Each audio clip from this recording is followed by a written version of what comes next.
রাজশাহীর জনপ্রিয় content creator শান্ত তুলির বড় মেয়ে আনিকার বিয়ের চলছে ধুমধাম আয়োজন। সোশ্যাল মিডিয়াতে দেখা গেছে রাজশাহী আপা তার মেয়ের বিয়েতে কোনো কিছুরই কমতি রাখছে না।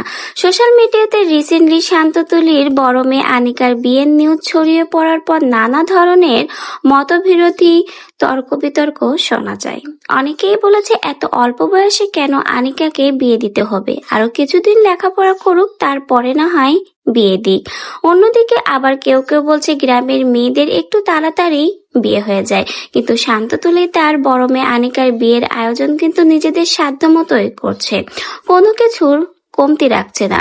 কিন্তু কেউ কেউ আবার এই সকল আয়োজন দেখে বলছে কন্টেন্ট ক্রিয়েটারদের মেয়েদের বিয়ে মানেই হচ্ছে ভিউ ব্যবসা এবং টাকার খেলা।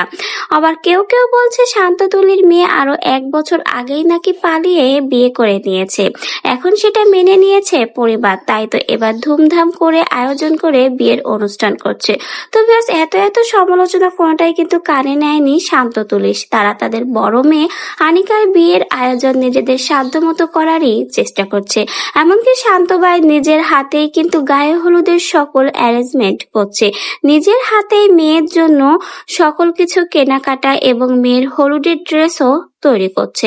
বোঝাই যাচ্ছে বড় মেয়ে আনিকের বিয়েতে তারা অনেক বেশি খুশি। নিজেদের সাধ্য মতো মেয়েকে বিয়ে দিয়ে তাকে খুশি রাখার চেষ্টা করছে শান্ত তুলি। তবে সামনেই হয়তো শান্ত তুলির মেয়ের বিয়ের অনুষ্ঠানের ধামাকা দেখা যাবে। কিন্তু সকলের সমালোচনা একেবারেই কিন্তু ফেলে দেওয়ার মতো না। কেন এত তাড়াতাড়ি শান্ত তুলির বড় মেয়ে আনিকার বিয়ে দেওয়া হচ্ছে? যদিও গ্রামের মেয়েদের আগেই বিয়ে হয়, তাই বলে এত তাড়াতাড়ি কেন হঠাৎ করেই বিয়ে দিচ্ছে? আবার কেউ কেউ যে বলেছে শান্ত তুলির মেয়ে নাকি আগেই গোপনে বিয়ে করে নিয়েছে 1 বছর আগে, সেটা মেনে নিয়েই নাকি এখন ধুমধাম করে বিয়ে দেওয়া হচ্ছে।